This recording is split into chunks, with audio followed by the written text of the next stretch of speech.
The Graphic Histories Podcast. I got bit by a radioactive bug. I tried an experimental drug. Went up for a stroll on a gamma testing range. I found an enchanted hurricane. I made a serum that made me small. I modified the serum so it would make me tall. Radioactive isotope in my eyes. Dying alien helped me accessorize. I gained the proportion and strength of a spider. Now I'm invincible and I can fly. I lost my sight, my other senses were heightened. I'm gonna put on my pajamas and go fight crime. Hey there, and welcome to the Graphic Histories Podcast. My name is André, your podcast host. Big thanks to Uka the Mock for our theme song, Superpowers. Big thanks to you, gentle listener, for tuning in once again to another episode. This is episode 104, and our guest on this episode is David Hahn. Had a great talk with Dave. Super cool guy, very knowledgeable, had some great stories to tell about his career, and I hope you're looking forward to that. Unfortunately, it's sort of the dog days of summer right now. It's been busy with work and all these other things that I've been involved with, and as such, I haven't been able to get in as timely as I normally am, keeping this right on every 2 weeks. I have just started to play the one I spoke about before, the Kurt Vonnegut one. We are well into production, directing, being in it, and all that sort of stuff. So it's a bit time-consuming, but I am finding the time to get these episodes done. Unfortunately, this one didn't air on the Monday as intended, but it's the following Tuesday. And I'd like to say I had a good reason. I mean, I have been busy, but I had a birthday party in the weekend, and it kind of consumed the whole weekend with that and other things I had to do. So because of that, it sort of slipped my mind, and I know that's terrible to admit, but I try to be honest with you, gentle podcaster listeners, as to my intentions and my feelings, and I think approaching interview show. I mean, I don't really want to call this an interview show. It's more like a conversation, really, where you get to know the people more than just have them, answer canned questions. But on a show like this, I feel like honesty is important. If you are honest and open yourself up to people, they tend to do the same back. That's sort of the root of this whole show, as it were. So in honesty, I just got busy and forgot. And it doesn't happen very often. And I'm sorry. And it hopefully won't happen again. But I am human. And mistakes happen. But I don't have a lot of time. So I'm not going to give a super long intro. And I feel like you've waited long enough. So David Hahn worked for Marvel, worked from DC. Started with his own indie label, kind of doing some cool stuff. And continuing on doing some amazing work, and we talk about some of that in the show. So be sure to check that out, especially this Aztec book he's working on. This looks amazing. I've got a few pictures of it, and it's going to be insane. So you want to make sure to check that out when it comes out as well. Also, I believe we talk about his book, his early book there, and we mentioned that it is available wherever you get your stuff. It is available on Kindle for fairly cheap, but also the physical copy if you are a physical copy guy like me. But, I still read Kindle, and it's a good way to get the books quick and give them a good read if that's what you want to do. So definitely check that out. Dave did ask me after we'd done the interview. He was talking about the team on his project, The Dusk, and the person who was a letterist kind of escaped him at the time, but he wanted me to give them their proper recognition. And the letterer for The Dusk was Taylor Esposito. He wanted to make sure that was noted, and I wanted to make sure it was as well, because it was important to him. And an important notation for that book and his path up to that point. So, Taylor Esposito. I almost did it myself there. Big thanks, Dave, for sending that along to make sure the proper person was given their due. And big thanks for him for being on the show. He's a very busy guy, very talented guy, and some amazing stories, actually. So, without much further ado, let's just get into it. Here's my talk with David Hahn.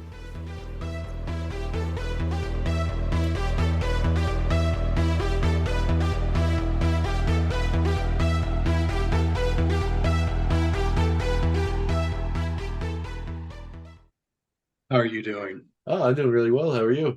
Good. Good. How's the weather in Idaho? It is smoky. Smoky? Oh, yeah, the fire's bad? Yeah, there's fires all around and in Canada, and it's just smoky everywhere. Yeah, it's a bit rough of a time to, it seems like everywhere, even places like I'm in Nova Scotia. We just had a bunch of wildfires like a month ago that were really, really bad. Like a lot of people lost their homes and stuff around the Halifax area. And it's something that has never happened here in my 38 years of living here. So Right. yeah, it's pretty 37, almost 38, but yeah, it's kind of insane. Like it's one of those things that if you can still deny the world is changing dramatically, then I don't know where you're living, but it's got to be tough to to So, so you're way on the East End. Okay. way down. Yeah, yeah. Right. Yeah, I looked at the time difference, and I think when I typed in Idaho time difference, it gave me like a different. There's a PDT and an MDT or something, so that's fine. It's just an hour Oh before, yeah. so Yeah, we're PDT, Pacific Daylight. right on. So Yeah. so you're 4 hours behind us, I think. So Yeah. cool, very nice. So are you from Idaho originally? No, I'm from New Mexico originally. Oh wow, what was that like? Yeah, I grew up there, and then in '99 moved to Oregon, and then about 8 years ago moved to Montana, and then just moved to Idaho this summer.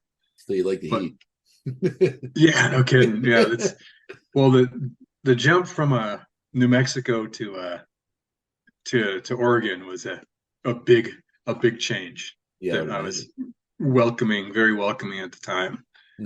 What prompted that move? Um, because at the time in Portland, it was, well, it still is a huge comic book scene, and I was trying to get my comic book career off the ground. Mhm. And so in Portland, there's a huge comic book community. And Oh, so in awesome. 1999, it was like I thought I had to get there Oh, well, and meet people. I guess we could go back further. So, um, like growing up in New Mexico, was comics always part of your childhood, or is that something that came later, or how did that Um, come about? are we go? Is this Oh the yeah, this start is of the it. We're in podcast? it. We're Okay, in it. okay. I Yeah. didn't know if we're like in a pre. Okay. No, I like to Um, try to keep it sort of casual. I feel like it's better to have like a real conversation and just let it go than to just me yeah. spout a bunch of questions at you. Oh no, I appreciate that. Cool. Yeah, I mean, I read comics as a kid, but I wasn't like into comics as much as it was. I was into certain things, and if there was a comic about it, I would be into that. Hmm. Like Star Wars, love Star Wars, so therefore, I love Star Wars comics. Ah, So it wasn't like the comics per se. It was whatever the subject was, and if there happened to be a version of it in comics, then there I was. If it had oh. dinosaurs in it, I'm reading Commandy or whatever, had dinosaurs in it. Well, that's cool. Usually I find it the other way around. Like, I think you're one of the few people I've spoke to that sort of got into comics through some other property that, was eventually expanded into comics. Yeah, it doesn't usually work that way. It doesn't usually work that way. Especially back then, because there were like, it had to be something real special to be a comic adaptation or to continue on as a comic. Like Star Wars was sort of an outlier, Star Trek with those Gold Key comics and all that stuff. Hmm. But like, it wasn't like now where almost everything that gets popular gets a comic and then an eventual spin-over comic with something else that's popular. There's an awful lot of those sort of properties out there that just keep, Yeah. yeah. And even old ones, like I noticed you worked on the Bionic Man one. Like the idea that that's still kicking around as a comic book property is kind of crazy. Yeah, that was and when we did the Bionic Man, that was $6 million man. That was they wanted to do it as a kind of tongue in cheek wink and nod to the 1970s version of the $6 Million Man. Mhm. And our story actually took place in the 70s, and it was kind of a bit silly and campy on purpose. It was almost like the Batman 66 TV show version of a $6 Million Man comic book. Which But it is was a fun. lot of fun. That's pretty funny because like I think with that Batman cartoon or sorry, not cartoon, it seems like a cartoon sometimes, but that Batman series that its tongue was firmly placed in his cheek throughout the run of that show. With the Yeah. Bionic Man, from what I understand, I mean, it wasn't part of my childhood, but I've seen scattered things. Um, you know, it seemed to eventually get there, whether it meant to or not. But like, with Andre the Giant playing a Bigfoot in the woods and all this sort of Yeah, stuff, it got pretty silly, pretty it did. It did. It got pretty silly quick. It pretty had far. spin-offs. Yeah, Yeah. right. Bionic Woman and all that. It's weird. Yep. There's like, because was that part of Dynamite? Did they do that? Yes. Yeah, because they seem to have Yeah. like sort of the linchpin property of all of the like the old properties of like because they did it with Kevin Smith's Green Hornet, then they kept that rolling, and then there was like a few other series that the Bionic Woman comic Yep. and a few others that they kept rolling out. That was sort of some of these old things that they seem to be having a lot of fun with. So that's cool. It's really neat. Yeah. So Yeah. were you drawing like when you're reading comics? Was the drawing always part of it, or? Yeah, it was. I mean, I was drawing ever since I was a little kid, Hmm.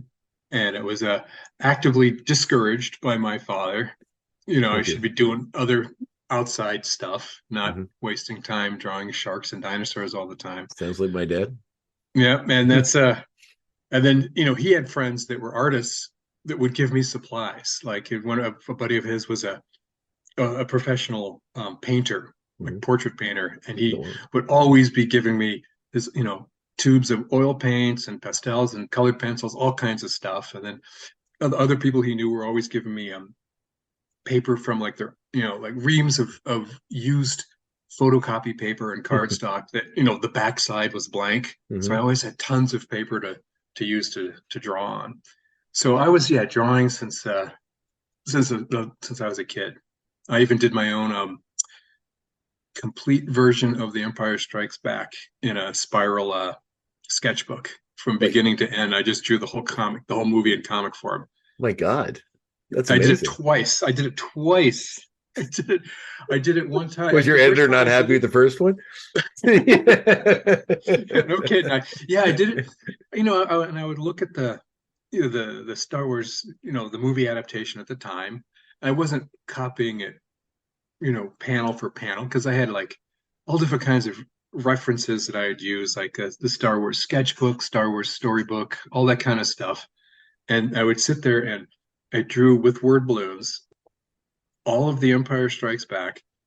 And then a friend of mine liked it so much that he traded it from me for a bunch of toys. So I traded it. I'm 13 years old, so I traded it, and then I just said, "Well, let's do another one." So I did another one. I did another Empire Strikes Back, beginning to end, which I still have someplace. I came across it a few weeks ago, Oh, that's sweet. but that's how much I like Star Wars. Well, that often probably put a little bug into your head about the value of the graphic arts in its own way, and how perhaps you didn't have access to a photocopier, but if you had at the time, you may have had a little business on your hands. I totally would have. I was it's funny how kids, you either get that sort of killer instinct for creating art, or trying to make money when you're a kid, or something that comes later on in life. But it's funny that when you have that realizing as a kid, like, because I used to do little comic strips too. I didn't quite sell them, but I would, they would pass them around school and have that sort of thing. So it's neat that it's always sort of a standard part of most artists' journey when they're starting out. Yeah. Was your mom supportive of the art or of comics, Oh or? yeah, she still is. She was always supportive. Yeah. Always. Yeah. At what point Yeah. did your dad come around after you started making money doing it? It was when I got first published, Uh, which would have been like 94, 95. And he came around because he was he knew he was glad that I had saw something through, that I hmm. had decided, I dropped out of college, all that kind of stuff. And when I realized that you could make an actual living drawing comics, because I was meeting people. At the time, when I lived in Albuquerque, I met a guy named Matt Haley, who was in comics for a while. I'm not sure what he's doing now, but he had just got his first job drawing comics, and he was drawing a Star Trek: The Next Generation annual. Oh, cool. And someone I worked with knew him and introduced me to him. So, oh, you like comics? My daughter is friends with this guy, is this boy named Matt Haley. Maybe you guys should meet because I think he draws comics. And so I met Matt and we got along great. And when I saw that he was getting paid to draw comics, I thought, wow, you can actually make a living doing this. And so that I was at that point, I thought, well, I want to do that. So I just started I started submitting samples to editors and kind of, I was not ready for the rejection at that point. But Are you ever? yeah, no, I was, but I just knew that I didn't have many other options. I was working in a hospital, and I knew I didn't want to work in the medical field for the rest of my What were you life. doing in the hospital? I was what was called a nursing technician, which is sort of like a nurse's aide, except you can do more invasive procedure types. You can draw blood, you Mm. can that kind of stuff. So I worked on a medical floor in a hospital, and I did that for about 6 years. And the entire time on my lunch breaks, I would be drawing sample comics, working on my samples, to send to editors. So at And this it point, was, would this have been like when you have to get like mail away to the company to get the sample kits, or yes. Oh, okay? yeah. This was just cold calling, basically. Hmm. I would, this is, pre-internet. Hmm. This is like not 91.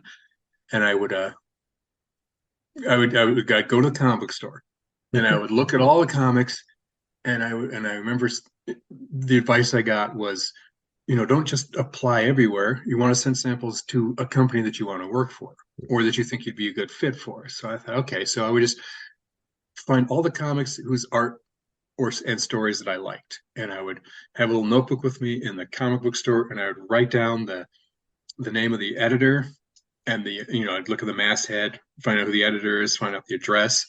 Um, oftentimes I already own the comic, so I could do that. But if I was, looking for something new, I'd go to the comic book store, and I would just take my samples, make copies of them, and create a cover letter, and even do the self-addressed stamp envelope I'd stick in Hmm. there. So if they wanted to send me a rejection, at least I would know. Hmm. And so I started doing that for, all the big companies, all these little companies whose names I can't even remember.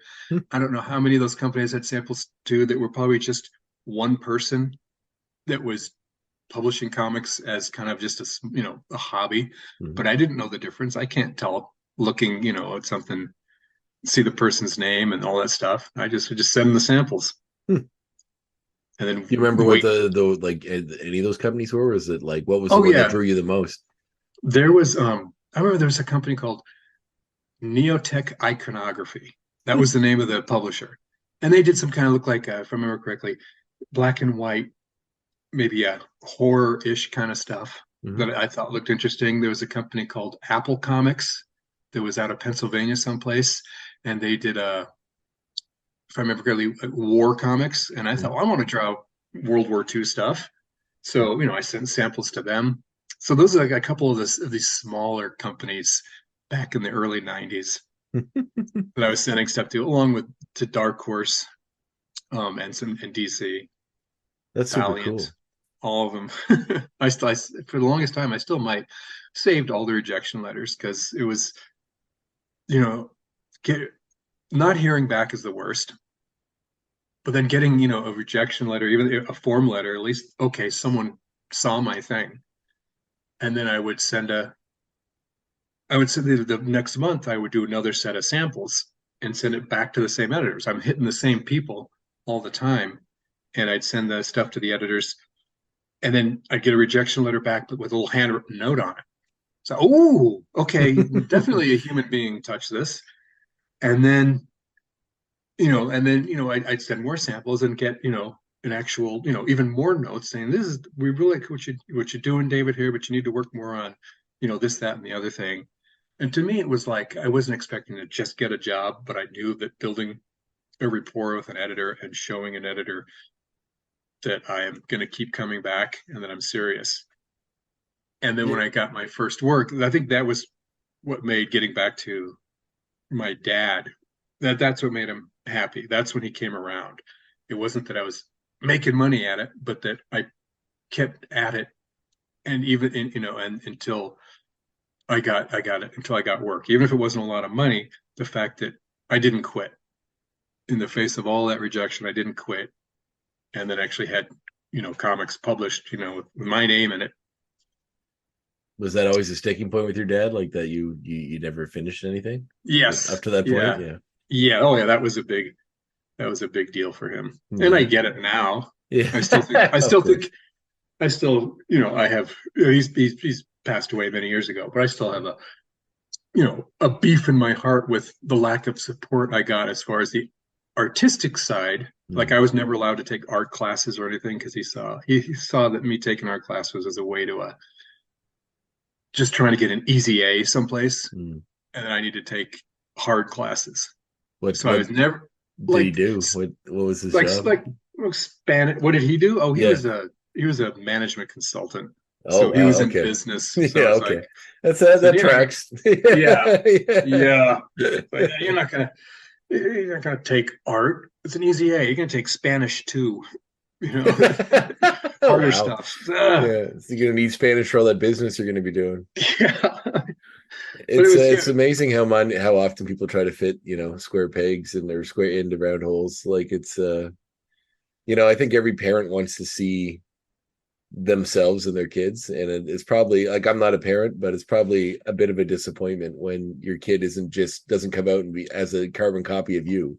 Like right. it's not into the things you aren't, it doesn't want to do the things you do. Like, a friend of mine used to tease me when we were kids. He said, like, if I ever had a kid, my kid would probably be, I'm not a sports guy, but I work out, and I have a side gig as a professional wrestler, so I'm obviously involved in the world of Yeah. athletics. But it's like your kid will probably come out and want to be like a football player and won't care about comics or sci-fi or anything fun. And I was he'd be like, "Screw you, Dad! I'm not reading that Isaac Asimov novel. I'm going to go try out for the football team." And be like, "No, you're killing me, son." Yeah.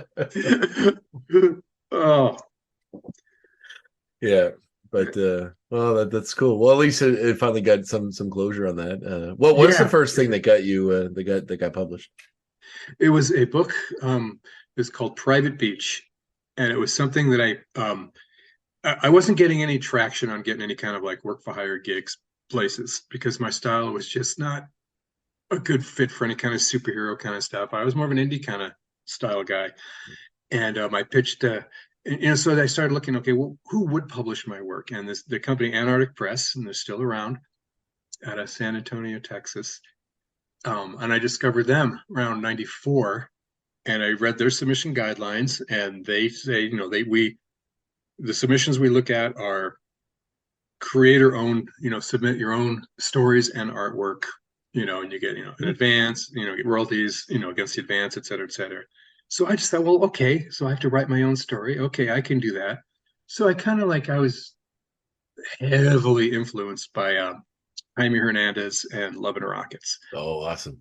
So that was my big it still is a big influence in my, I can still see it in my art, even though I try to get away from it. I can't. And so, but I thought I'll come up with some kind of story like that. And Antarctic Press had just been seeing success with Strangers in Paradise, Terry Moore. That's funny. I And literally just bought the first. They just put out these big library editions yeah, of that. I just got the yeah, first one the other day. So that's one of the ones that it's been a big hole in and I've read a lot of the old stuff, but mm, like other old stuff, like Stray Bullets and stuff like that. That's sort of, and the Hernandez too. I'd love to go back and try to do all the Love and Rockets, but there's so many collections. It's hard to find a way yeah, to get into all of it. yeah, So I'm working yeah. on it. It's yeah, I've again. I mean, that was the Love and Rocket stuff. The art immediately appealed to me, particularly the Jaime stuff. And so I saw the art, and then I kind of went backwards from there. I thought, well, what's this story about? So then I kind of read all the issues out of order because I was just finding what I could. This is before there was a lot of collected editions when I got into them. Um, but yeah, they have a big influence, and Terry Moore's Strangers in Paradise had just started off at Antarctic just like 6 months or a year before when I sent my stuff in. So they thought, okay, maybe we can have another indie kind of relationship, you know, sort of slice of life comic. And so, um so when I created Private Beach, that was kind of that's what it was. It was kind of a slice of life, weird kind of slice of life story. And they uh called me and said, yeah, we want to do this. Talk to me. Our editor in chief will call you Monday morning, and so from there it was off to the races. That was my first published piece of work, so that was a big deal.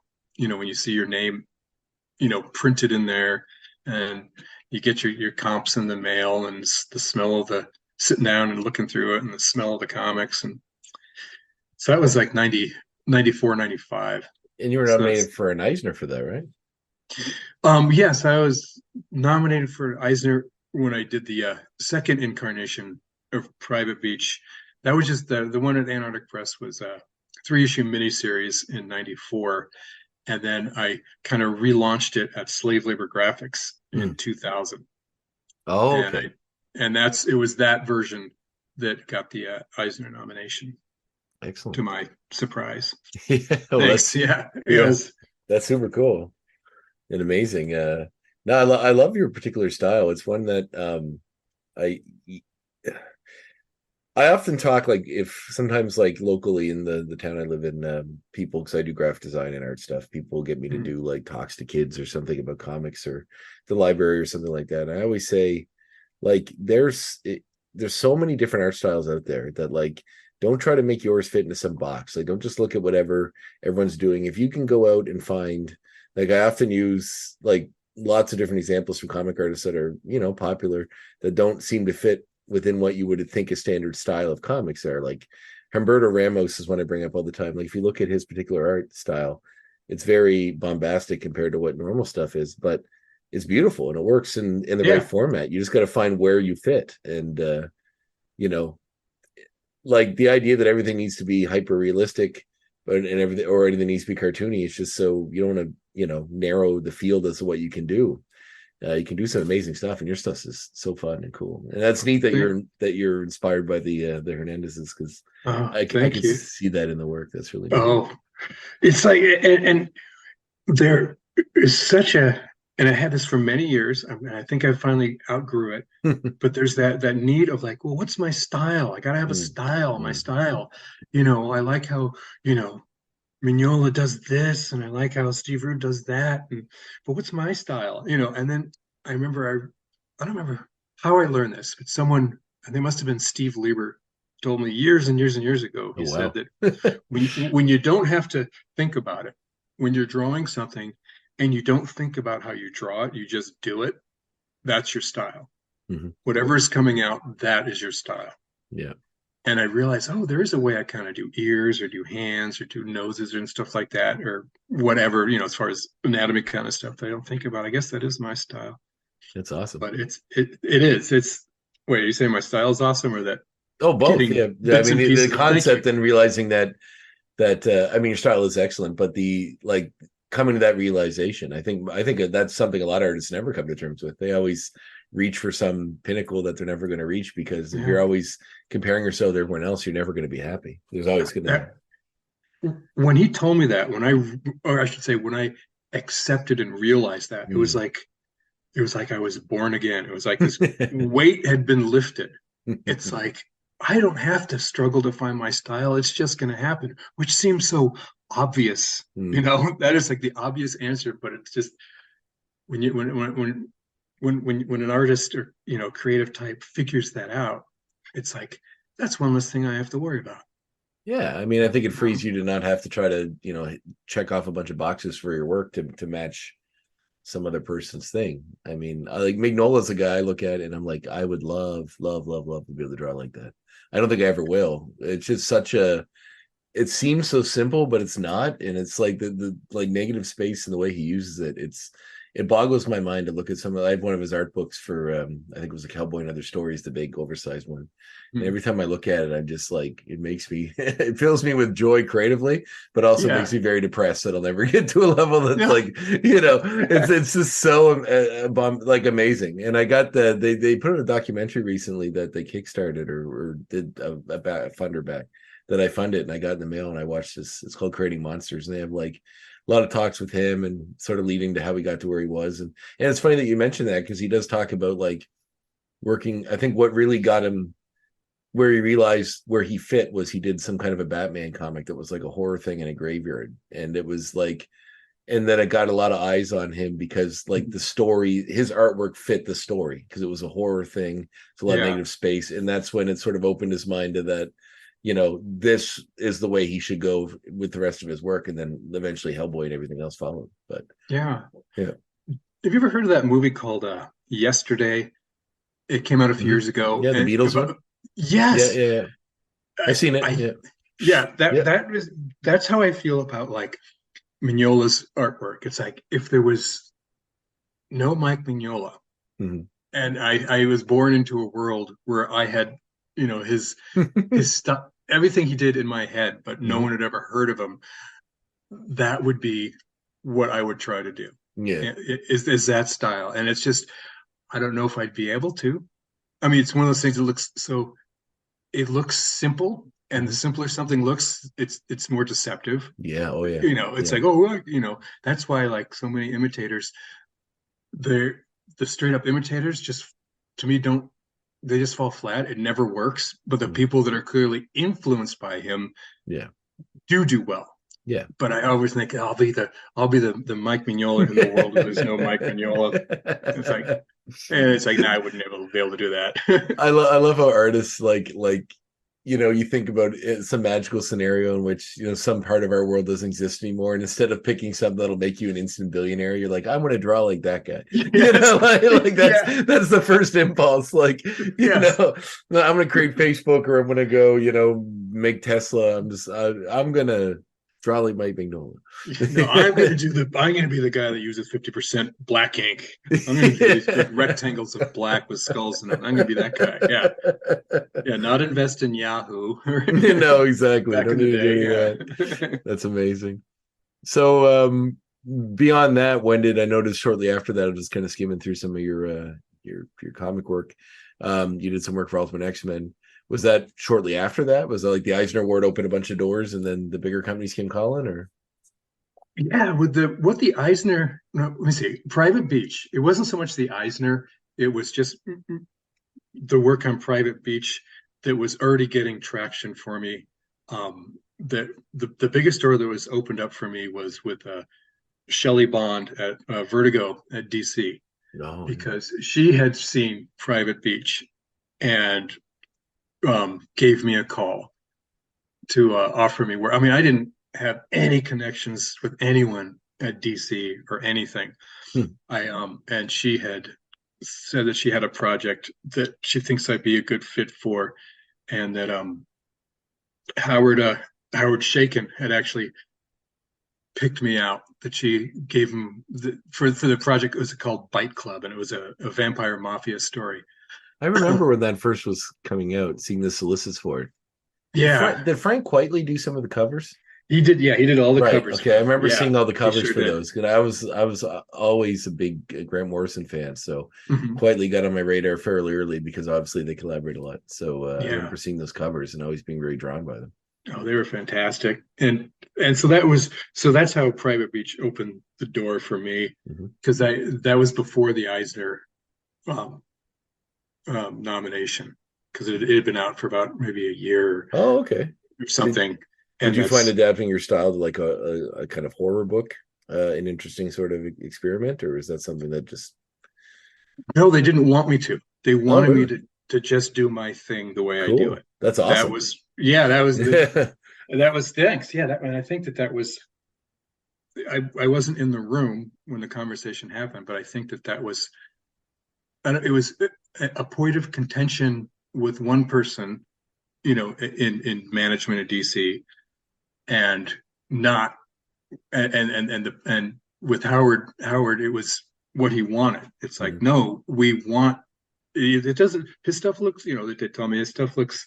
It's almost like Archie comics. It's not, the style doesn't fit necessarily the feel of the story or the Vertigo brand. And if I remember correctly, this is 20 years ago, that it was Howard saying, but this is what we want for the story. That's kind of like, that's the point of why we want to have David, is because his style is kind of a really a friendly, appealing style for what is a terrible and terrible people doing terrible things kind of story. That's awesome. So knowing that he was a champion of championing for me was really made me feel really good. Yeah, it's better. Yeah, Shakin. I mean, come on. Yeah. Early in your career to have someone like that, supporting your work and demanding it on his project. It reminds me of. Have you ever seen the movie? It's by John Landis. It's called Innocent Blood. Is that a vampire movie? It is. Yes. He it's one that most people don't realize. Like it kind of fell below the radar, but I'm a fan of this thing called Trailers from Hell. It's Joe Dante who did Gremlins. He just gets other like movie people to talk over trailers about why they love them, and a lot of big actors and directors and writers and stuff do this. And there's one where someone was talking about this movie, and me and some friends got together and watched it. And it's to take the sort of horror element and then to put a sort of candy colored gloss over it a little bit is such a fun way to play with genre, and it's so cool that to see that translated into a comic form. Yeah. I highly suggest that movie. If you haven't seen it, it's hilarious. Like it's a good vampire movie, but if you like American Werewolf in London, you will love this. It's very much Who's in it? What's it? Robert Loggia. He's like the main. Oh, yeah, he's like Loggia. Loggia. I want to say the girl that played Nikita in the original Luc Besson movie, the French girl. Mm-hmm. Yes. And Anthony LaPaglia, I think that's his name, like the Italian American actor. It's a lot of stuff, and a few like mobster guys that were in Sopranos when they were younger, because it's like a vampire that only kills bad people, and when she tries to kill this mob boss, she feeds off them and then makes it look like murder or something, so that nobody tracks her. But she tries to kill this Robert Loggia mob boss, and he, through an incident, survives, and then he starts turning his like mafia dons into vampires as well. And then there's all these criminal vampires running around, and then the good vampire girl and a cop that she befriends have to try to stop them. And did you say this is Joe Dante or John Landis? John Landis. Okay. John Landis, yeah. But it's amazing. It's very, very good. But the concept sort of strikes me as similar in the idea that you play with humor and a different style with something that would be seemingly a horror thing. Right. Yeah, that's super cool. So so after Bike Club, what came next? Was that let me see. Okay, after Bike Club, I started getting I can't remember what the next project I worked on, but at that point I think I did something for Dark Horse, an escapist story. Michael that Howard Chabin. Yeah, exactly. Yeah. Howard had written a story. And so I illustrated that, and then I think I had stuff here and there, and I think my next big work was Spider-Man Loves Mary Jane. Right. I was. Is that your first work for Marvel? Because I know you did like an X-Men book, but this was probably your first like ongoing thing, was it? Yes, yes, right. The X-Men was just something that I wrote. It was my first. Okay, cool. Yeah, it was a short story that I wrote. Illustrated by David Aha. I think it might have been his first work for Marvel, I believe. Wow, it was certainly my first work. Yeah, he went on to do some pretty impressive stuff too. He sure did. Yeah, I mean that the new Hawkeye Marvel series is full of stuff.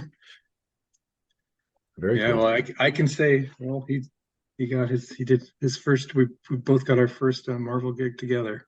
That's awesome. And what was that like? Because that was sort of a separate, almost teen-oriented book, right? For you. Yes. And it was hard. It was hard. Because I got the job because of Private Beach, because I could write. But writing this little, I don't remember, like 6 or 8 page story. I don't remember how long it was really hard. And Warren Simons was the editor, and I just couldn't. I don't remember what it was, but I just wasn't satisfying what he was looking for, and I was getting frustrated, and I was feeling like, oh, I'm a fraud. Maybe I can't do it. And he said, "Don't worry about it." He said, "Sometimes they come together easy, sometimes they come together hard." He said, "This is not out of the ordinary." Trying to craft a story together. That's why people think it's easy, and it's not. Yeah, and it's absolutely. People tend to think like drawing comics, writing, but in particular drawing. People draw and they think, well, that looks like fun, and therefore, if it's fun, it must be easy, and if it's easy, it must not be worth paying you a lot. You've described the plight of the artists everywhere, no matter what they're into. Yep. So yes, that was my first writing job. I was hoping, I wanted that to be my doorway, because I wanted to transition into doing more writing and then drawing on the side. But it didn't happen. but that's okay because I'm more excited about drawing and always have been. So, I mean, that was a bit of I guess, a rude awakening. Was like the DC, was it just the editorial process that was so different that like, or is it just this particular project was? Just this particular Oh, project, okay. this particular X-Men story was just, it was to the point where I was already losing money working on it because I Oh, was doing geez. so many rewrites, but I still wanted I wanted the credit for having written an X-Men story, Of course, yeah. even though it was a little thing, but still. I'm just gonna move this cat out of the way. Yeah, a cutie. They there's a she's still a kitten, and she there's bugs by the window, and she's pretty excited to try to get to them. Oh. So no, that's super cool. Awesome. So I guess you're off to the race at this point, right? Went on to do some Yeah, stuff for Image and on to a lot of DC work, mostly with the Batman 66 stuff. yeah, and it's funny that the two biggest comics that I worked on, which would be Spider-Man Loves Mary Jane and the Batman stuff, as far as superhero comics, were both jobs that came out of the blue. The Mhm. Spider-Man Loves Mary Jane, I didn't know anyone at Marvel other than the one job I had writing that X-Men story. And this is years later where I get an email from I believe it was Nate Cosby. It was the assistant editor on Spider-Man Loves Mary Jane, wanted to know if I wanted to work on it. And it's like out of the blue. It's like I didn't even know how that people knew my name over there. So that worked out pretty well. And then with the Batman 66, Chadwick, the editor there, just out of the blue reached out to me an email and asked if I would be interested in doing a Batman 66 meets Man from Uncle miniseries. And I didn't even know, I didn't know he knew who I was or anything like. I shouldn't. It sounds kind of like I just don't like to take that kind of stuff for granted. I Yeah. still see myself as the guy who's just trying to get workplaces. Mm. I it doesn't occur to me that there's my name comes up, in conversation and that kind of stuff. I'm just no, I'm just me. I'm just hoping to get some work because I love drawing. So that kind of came out of the blue. And this is, I'm well almost 18 years into my career Mm. when that Batman job came up and Jim calls me and it's like even then I was surprised. I'm surprised. It's like 18 years into my career and I'm surprised I got a Batman job. Did you have a reverence for for Batman 66 or the Man from Uncle already, or is that something that was it just a gig that you had to kind of learn into? I kind of had to learn into it. Yeah. My friend and studio mate Jonathan Case had uh, drawn Did he write the the creature book that Jonathan yeah Case? Oh, Dear really? Creature, Oh, Dear cool. Creature, Wow. and yeah, I love that book. it's a great book. All Yeah, of it's everything. fantastic. I'm a huge champion of Jonathan. Anything he does, I buy. Wow, cool. He's a fantastic writer, creator, um, storyteller, artist, all of the I was above. just looking at that on my shelf the other day. That's amazing. Yeah, Small world. him and Jeff Parker did the first Batman 66. So I had that to look at. That was kind of like my, I know these guys personally. I want to, continue on, Mhm. with the baton and do well on this project. I think personally, I thought my work was fair to middling on the first on the Man from Uncle, but I went out and I bought the DVDs of the Man from Uncle series. Oh, wow. So I wanted to watch those because I wasn't that familiar with it. I mean, it had Yeah. always been around. I knew who the characters were, but I never had seen an episode of the show Yeah. to understand. Was it campy? Is it serious? What's the flavor? How does it work? So I watched all those before I started drawing. Yeah, I have only seen the remake with Henry Cavill, the movie, so I And don't then I think saw that one too. I don't think it's Yeah, probably a fair representation of what the original series was. I liked the movie, actually; it was fun. yeah, I did too. But that's really cool. That's what I mean. It's strange that like some of these properties, it kind of boggles my mind that the big companies gobble them up and then try to do something with them. Like who? But then you kind of realize at some point, I guess, that we're all like some of the people buying comics, and I guess people with money buying comics are like that's probably why the nostalgia dollars are so big on everything now, because Yeah. everything we liked when we were kids. now we can pay to see it, and so they're going to crank them out and get them to us. But I always think the Man from U.N.C.L.E. kind of like, I'm like, why that? Like, Yeah, are yeah. the kids lining up to buy the Yes, Man from U.N.C.L.E. adaptation? Even Batman 66, a bit of a stretch, but at least it's Batman, yeah, So, but yeah. Who's the Man from U.N.C.L.E. audience? I mean, I know at the time there were yeah, like toys and all kinds of stuff back in the '60s when it was popular, yeah. but it's like that doesn't seem like it didn't have a longevity in the Maybe they're just reaching for cultural things that were zeitgeist. at the same time, because they did like the Yeah, Batman meets Steed and Peele one too, didn't they? Like the yeah, original Avengers and like all that sort of stuff. And I'm just like, I can't imagine that the kids are, know this or care. Like, you're only really marketing towards older comic buyers, which yeah. maybe is a big enough market. I I guess it think has to be. yeah. But no, that's cool. So what are you working on now? Right now, and for the past several years, and for the foreseeable future, I am working on three creator-owned projects. I am working on um, Aztec Empire with Paul Guinan and Anina Bennett, and that is the definitive story of the fall of the Aztec empire by the Spanish conquistadors and Cortez. Interesting. And this is something. It's more of a. It's not necessarily a project that is going to take the comics community by storm, but is certainly taking academia by storm to a degree, because Paul, has been his passion project for decades. He wanted to tell the story of the conquest of the Aztecs because it is practically a science fiction story. It is so odd and strange, and there's so many things in it that happened that you would almost have to tone down to make into a story because people wouldn't believe it, or they think that's too much of a coincidence, or are you kidding me? Did this really happen this way? And so we've been working on this. He's been working on it for, I guess, his entire life practically, but I've been drawing it since about 2016, I believe, and it's slow going. It's kind of a back burner project, but we are up to 80 plus pages now, and it's going to be hundreds of pages. We have illustrating this thing, and uh, so far we're up to like page 80, and Cortez hasn't even met Moctezuma yet. He hasn't even met him yet. That's how far in. But Paul is such a excellent. He's a stickler for the historical details. Mm-hmm. That as we're creating this comic, as he's learning new things, like we're 20 pages in, we realize we're drawing the wrong helmets.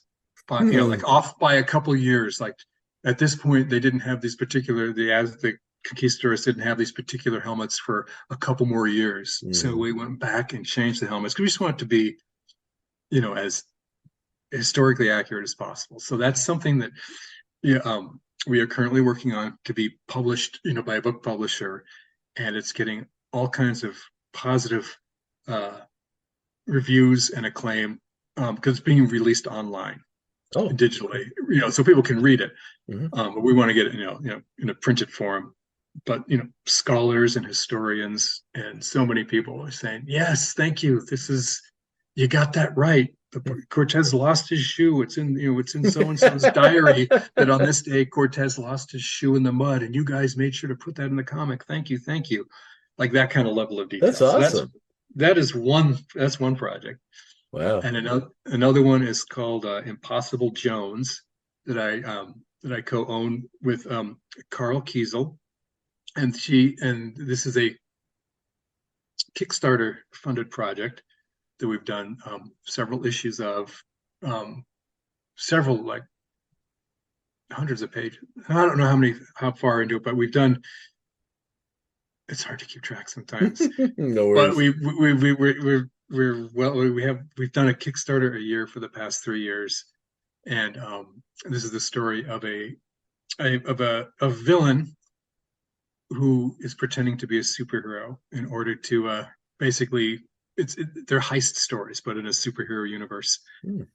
And so Carl writes those, and I pencil them, and he inks them, and Ryan Cody does our colors, and Starkings does our letters. I always like to I always credit the entire team whenever I can, because Oh, that's it good of you can't to be do. done without everybody. Yeah, absolutely not. And then That's the third, nope. oh, I'm Go ahead. sorry. No, you go right ahead. Excuse me. And then the third project is a project that Alex Segura, he and I are, and Elizabeth Little and Ellie Wright and Joe Illich, our editor, and our shame on me, and our letterer, who I'm spacing on her last name. Anyway, we have a project called The Dusk that we had a Kickstarter for last year, that is going to be an ongoing repeat Kickstarter story. So we're working on part 2 of that. And he's a superhero lawyer that is trying to find ways to. He basically captures the bad guys by day, but then defends them in court. Captures the bad guys at night and then defends them in court as a public defender by day. Is he like a sleazy type character, or is it just No, he's no? a He stand-up actually guy. Oh, Yeah, okay. So, yeah. he wants to stop the cycle of revolving door. People not getting people commit crime. Why are they committing crime? Because they have, they shouldn't just be locked up and punished. We got to figure out a way to help them meet their needs so they're not inclined to commit crime. Yeah. So he's a social worker superhero kind of. Very progressive attitude. It is. It's in the vein of like Batman the animated series. Oh, really? Oh, that's one of my all-time favorites. I literally was talking to someone the other day about how amazing that, even by today's standards, it's still a incredibly impressive piece. It is. And really colored. I mean, there are a few elements that sort of change the tone of Batman from the hairy chested, oh God, I'm blanking on the writer's name. They used to write there's so many books of his from the 80s. The Neil Adams did the art, but there was the Alan Grant. Is that Alan Grant? Yeah. Okay. Yeah, all those sort of like fun 80s adventure-y Batman stories, or it wasn't also dark and twisted, but Arkham Asylum came around in year 1 and sort of started shifting things, and the Batman movie really shifted it. But that series like really colored the Batman as we know it. So it's yeah. And even now with the Robert Pattinson movies, are all still similar-ish in tone to that. Definitely. No, that's super cool. And like, so tell me a little bit about Helioscope. That's like a okay. Yeah, I noticed you're one of the founding members of it, and I assume that's what the Aztec Empire book is through. Is that part of it, or is that something that's separate? Because I know Paul's in there as well. Yeah. Helioscope is it's more of a co-op. It's a collection of artists, primarily comic book artists. Mm-hmm. That started. Okay, so like when we started this discussion, I said I moved to Portland to be part of the comic book scene. Yes, yeah, absolutely. Because there's so many, the Dark Horse is there, and a lot of comic book people there, and so Pete Woods and I met in Portland, and Pete like he started on. I don't know if he started on. He did Deadpool years ago, and one of his most recent things that he's done. He's an incredible artist. He did a Incal story, the Jodorowsky. Yeah. One with Mark Russell. I'm not sure. I just know this is something that he did last year, and because I lived in the middle of the woods for so long, I don't have access to get out to a comic book store. But so that's what he's been doing. So Pete Woods and I and another creator just at a comic book show in Portland. So we should get like a studio or something together. There's so many of us here. We should actually get a physical space. And we got people on board, and we started out with, I believe, 7 of us, and we called ourselves Mercury Studio, and we rented a neat little office in an old building in downtown Portland. Mm-hmm. And we were just basically, everyone would bring in their own work. It was a place where we could just get together and hang and work and ask each other questions and help each other out and just keep each other, company, instead of working at home, everyone working at home. And that's kind of how it started. And then it changed. We changed the name to Periscope eventually. And then when the Periscope app a few years ago, the thing that I guess you could use your phone. I don't know if it was like Vine. I don't remember what it was. They said we couldn't use the name Periscope because No. and it's like, well, yeah, we don't want people getting the comic book studio mixed up with your dumb app, so we Yeah, that's changed it to gonna happen. Helioscope. Yeah, so basically, we were a bunch of artists that were all working professionally in Mhm. comics, and that's where Helioscope started, and that was 2002, I believe, was when we started Oh wow. the first studio, and it is still going. And I moved away from Portland in 2015, so there's like people have come and gone, and there's a lot of new people that are a member of Helioscope that I have not met in person yet, because I don't get back that often. Mm-hmm. So it's What? basically it's just a Oh, local studio.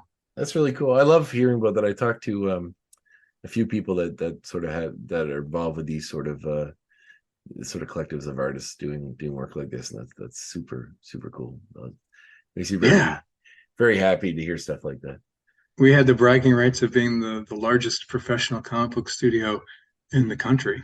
Oh, I believe we really? still are. Yeah, That's amazing. of working artists in the same physical space. Wow. Not like a bunch of guys spread throughout the country.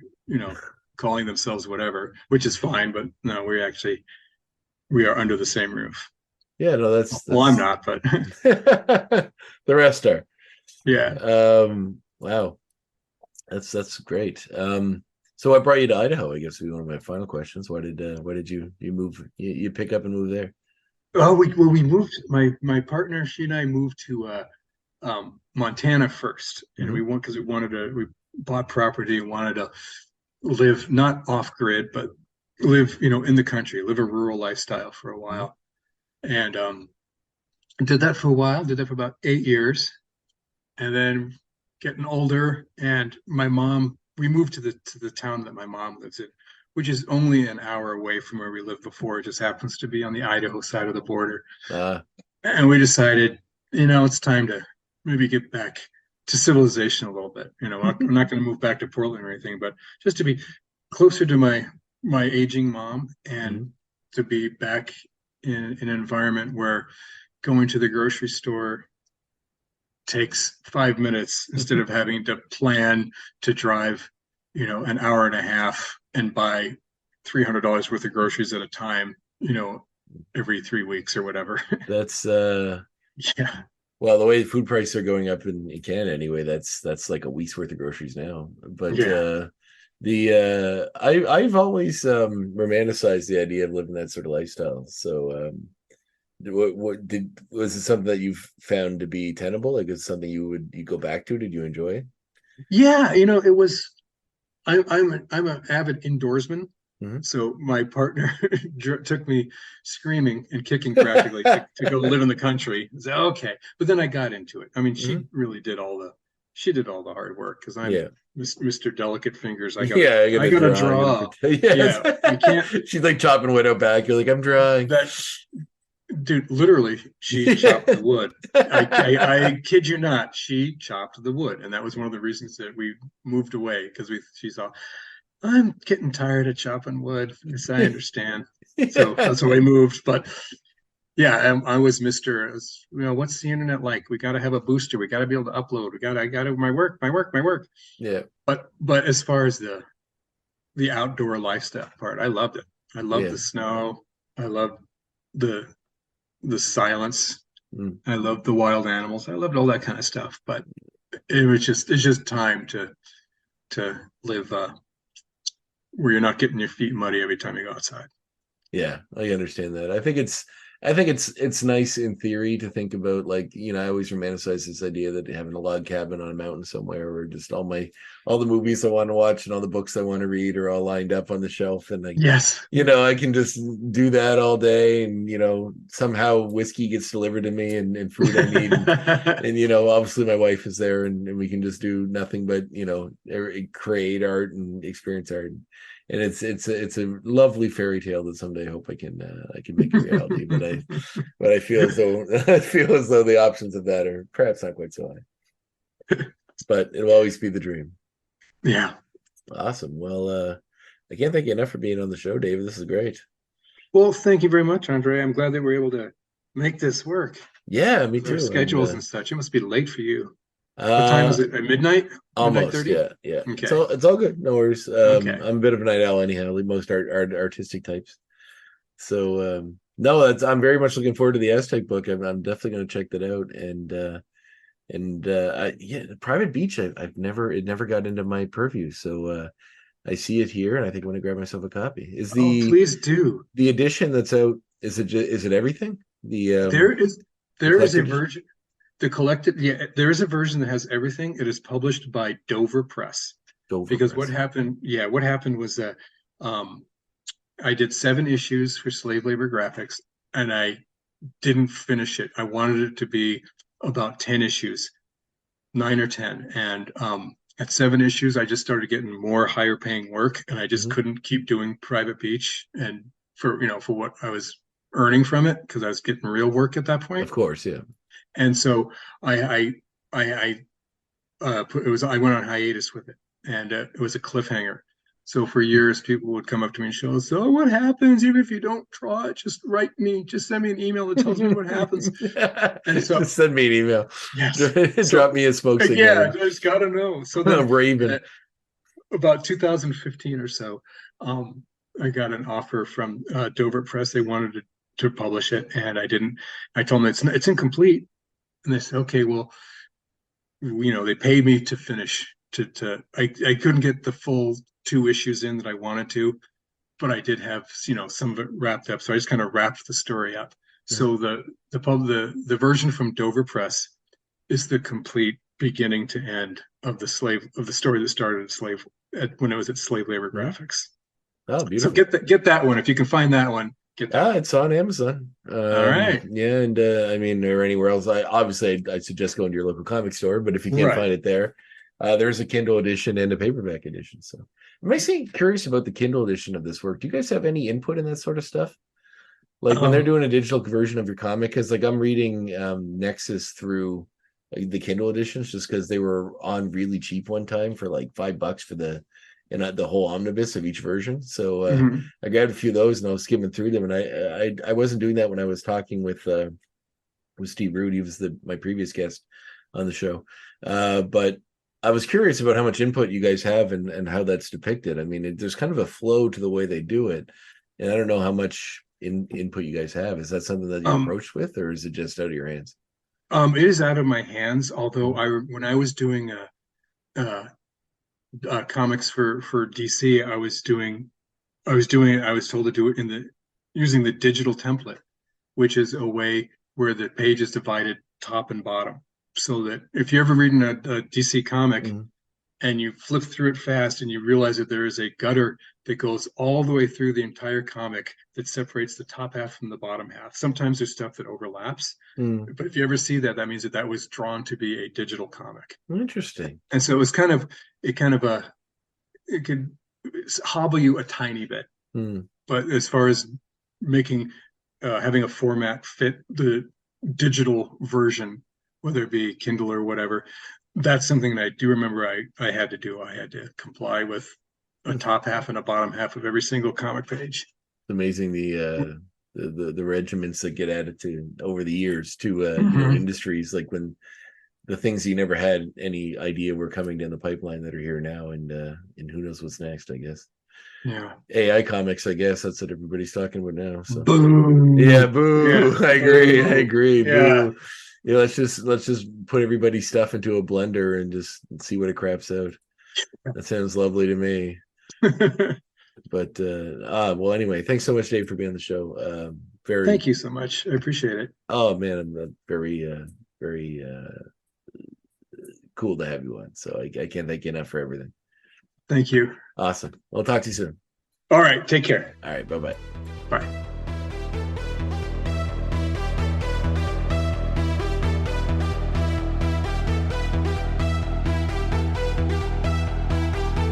And there was my conversation with David Hahn. Great little talk.